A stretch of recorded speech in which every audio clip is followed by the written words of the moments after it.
Hey everybody, it's Mrs. Wilson coming to you from her creativity zone outside. I'm going to try this video as more of an experiment to see if I can get good reception here outside my home on this beautiful sunny but breezy day.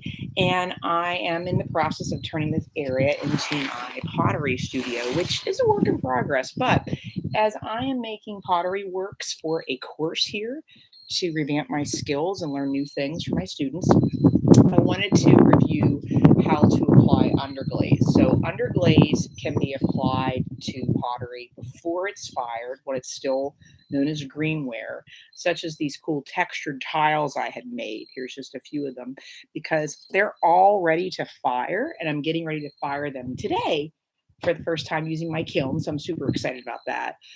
Meanwhile, I'm also experimenting with how I could apply underglaze to bisqueware.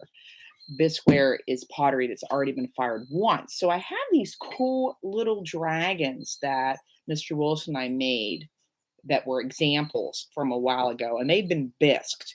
So they were already fired once, and they could be glazed with regular glazes, but you can use underglaze on both bisqueware and greenware.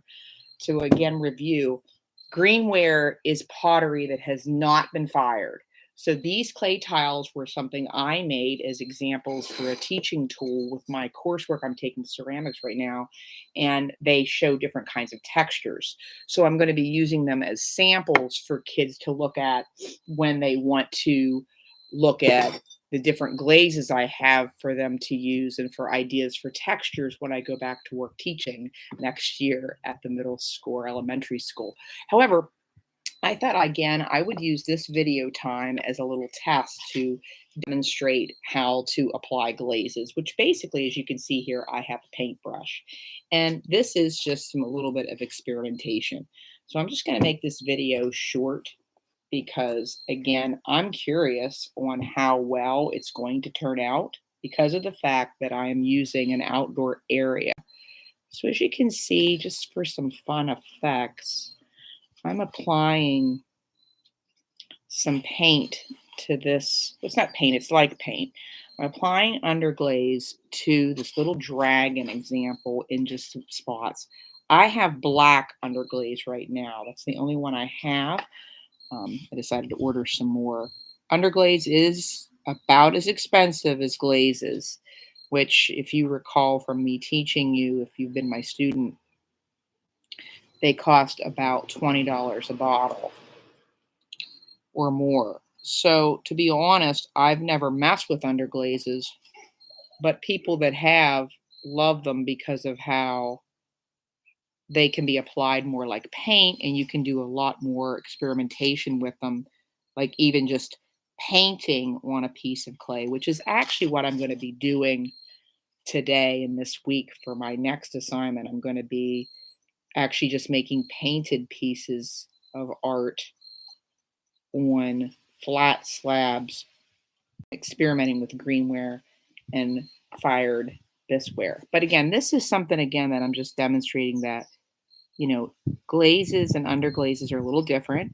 So if you get your own glazes or pottery kiln, or you're not my student and you're curious what this is about, the underglazes don't have to have 3 full coats.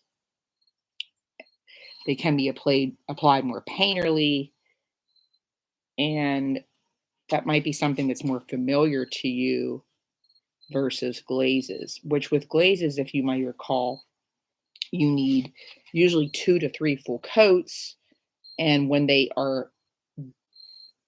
your piece is fired for the second round, for the for the final firing, because of the glazing having to take a second firing, it's almost like the pieces are baked on there like glass. Now, my understanding as well is that when I cook both of these pieces today, the greenware and the bisqueware that has the underglaze, it will not be shiny. It will be like a really just a plain matte finish. It has to be fired a second time with clear coat.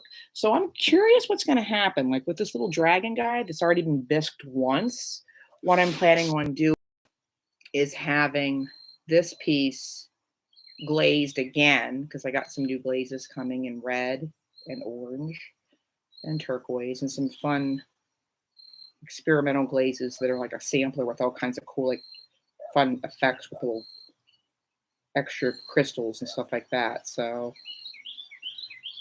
meanwhile, I don't want to get too carried away with the decor on this dragon, but I'm just going to do a quick demonstration for this video test with my next piece, which is the piece that needs to be actually fired, because it hasn't been fired at all. So this piece of just greenware, again, with the underglaze, it can just be applied like paint.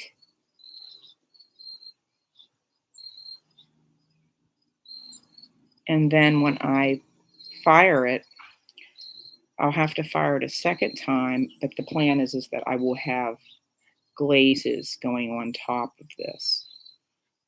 Okay, so I'm going to stop just to say that this was a test, and just curious how this turns out. And if this works out well, I might do more videos out here. All right, stay creative, people. Bye.